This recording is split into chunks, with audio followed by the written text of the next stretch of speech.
Hello दोस्तों, कैसे हो। ह्यूमन रिप्रोडक्शन के वीडियो सीरीज में आज अपन बात करेंगे स्पर्म सेल के बारे में। स्पर्म सेल का स्ट्रक्चर क्या है, यहाँ से क्वेश्चन आने के बहुत ज्यादा चांसेस रहते हैं। एक एक करके पॉइंट टू पॉइंट पढ़ लेते हैं और सारे के सारे क्वेश्चन अपन लगा पाने में कैपेबल हो जाते हैं। तो यहाँ से देखना, ये जो स्पर्म सेल का मैंने डायग्राम बना रखा है, इसे मैंने अलग अलग पार्ट को ऐसे जूम करके भी दिखा रखा है और आराम से आप देख सकते हैं कि किस तरीके से आपको लेवलिंग दिखना है। ये पार्ट मैंने लिख रखा है, इसे अपन बोलते हैं स्पर्म सेल का हेड। स्पर्म सेल है, ये स्पर्म सेल का हेड में क्या होता है अपन बात करेंगे। ये फिर नेक आती है, इसे नेक रीजन बोलते हैं। ये नेक रीजन है, फिर मिडिल पीस मतलब बीच वाला पार्ट, यहां से लेके यहां तक मिडिल पीस बोलेंगे। उसके बाद में ये टेल होती है स्पर्म सेल की, ये टेल होती है। इस तरीके से तीन चार पार्ट होते हैं स्पर्म सेल में, हेड, नेक, मिडिल पीस और टेल। अब एक एक करके बात करता हूं, देखना हेड में क्या होता है। हेड के जो टॉप मोस्ट पार्ट होता है ना, उसमें एक ऐसे पाउच लाइक स्ट्रक्चर होती है। एक तरीके से इस हेड में कुछ ब्लास्ट करने के लिए, किसी चीज को तोड़ने के लिए, ये रॉकेट लाइक स्ट्रक्चर जो है, ये तोड़ने के लिए आगे क्या लेके चलता है, कुछ एंजाइम लेके चलता है। वो क्या है, देखो ये पार्ट है एक्रोजोम। एक्रोजोम जो जिस चीज से बनता है वो बनाता कौन है, इसको गोल्जी बॉडी बनाता है। तो गोल्जी बॉडी यहाँ पे जो बनाता है वो एक्रोजोम है। इसमें भरे क्या होते हैं, एंजाइम्स भरे होते हैं। एंजाइम का नाम भी याद रख सकते हैं आप, एंजाइम का नाम है हाई एल्यूरोनिडेज। ये स्पर्म सेल को जो ये जो जेनेटिक मटेरियल है, इसको एग में एंटर कराने में हेल्प करता है एंजाइम, ताकि वो उसकी जो आउटर मोस्ट लेयर है ना उस एग की, उसे डिजोल्व करने में हेल्प करता है। तो ये एंजाइम कहीं ना कहीं तोड़ फोड़ करता है। उसके बाद में इसका नाम स्पर्म लाइसिन भी बोल सकते हैं इस एंजाइम का नाम। उसके बाद में ये न्यूक्लियस है। न्यूक्लियस यहाँ से ध्यान से देखेंगे आप, ये स्पर्म सेल क्या है, एक मेल गैमेट है। मेल गैमेट की जो ये हेड वाले पार्ट में एक न्यूक्लियस होता है, और उस न्यूक्लियस कैसे होता है बेटा, वो हैप्लॉइड होता है, एन कंडीशन होती है।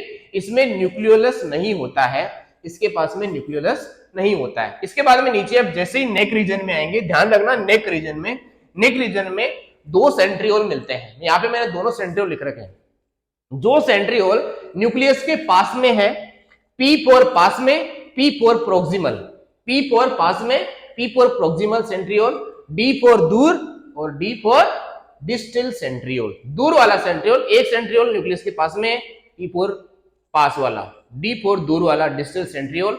ये दोनों अलग अलग काम करते हैं। पास वाला सेंट्रियोल इस न्यूक्लियस का जो ये जेनेटिक मटेरियल इसके साथ में एक सेल में एंटर कर जाता है, और ये आगे जाके सेल डिवीजन किस तरीके से करेगा उसका तल डिसाइड करता है, उसका प्लेन डिसाइड करता है कि सेल को डिवाइड कैसे करना है।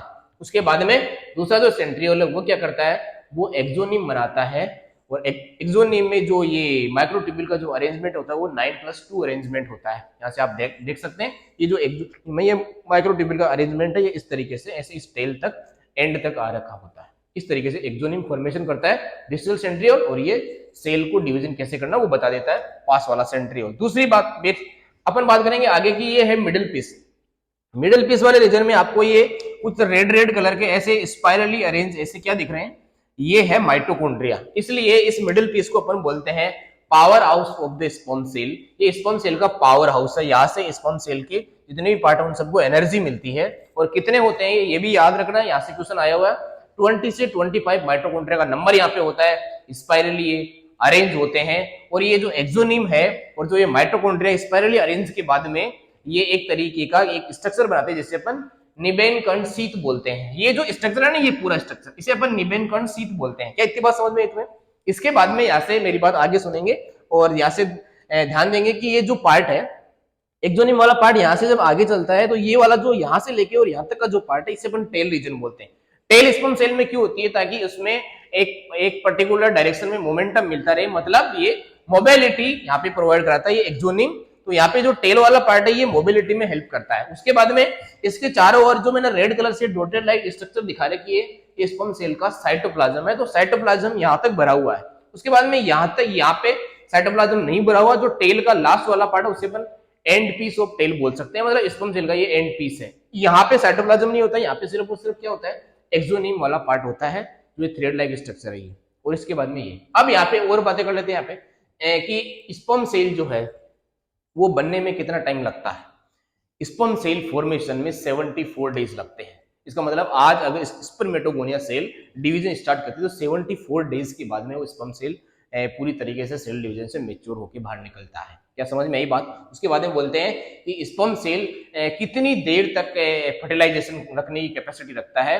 तो अगर मेल बॉडी से स्पर्म सेल इजैकुलेट हो गए उसके 24 टू 48 हार्स तक वो फर्टिलाइजेशन की कैपेसिटी रखता है स्पर्म सेल। तो यहाँ पे मैंने लिख रखा है फर्टिलाइजेशन कैपेसिटी 24 से 48 हार्स तक। उसके बाद में बोलते हैं स्पर्म सेल का लाइफ स्पान कितना होता है, मतलब स्पर्म सेल मेल बॉडी से इजैकुलेट होने के बाद में कितनी देर तक जिंदा रहता है।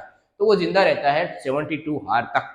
कितने टाइम तक? 72 हार्स तक, 72 घंटे तक। उसके बाद में बोलते हैं कि स्पर्म सेल को इंसेमिनेशन प्रोसेस से अपन ने वेजाइना में इजेक्ट कर दिया, इंसेमिनेट कर दिया, उसके बाद में वो फर्टिलाइजेशन साइट जिसका नाम है एम्पुला, तो जो ये जो फेलोपियन ट्यूब होती है उसका जो पार्ट एम्पुला है उस तक पहुंचने में कितना टाइम लगता है, तो ये भी आपको याद रखना है। ये लगता है अप्रोक्सीमेट 30 मिनट, 30 मिनट में, आधे घंटे में ये वहां तक कैरी कर जाता है। ये डायग्राम था स्पर्म सेल का।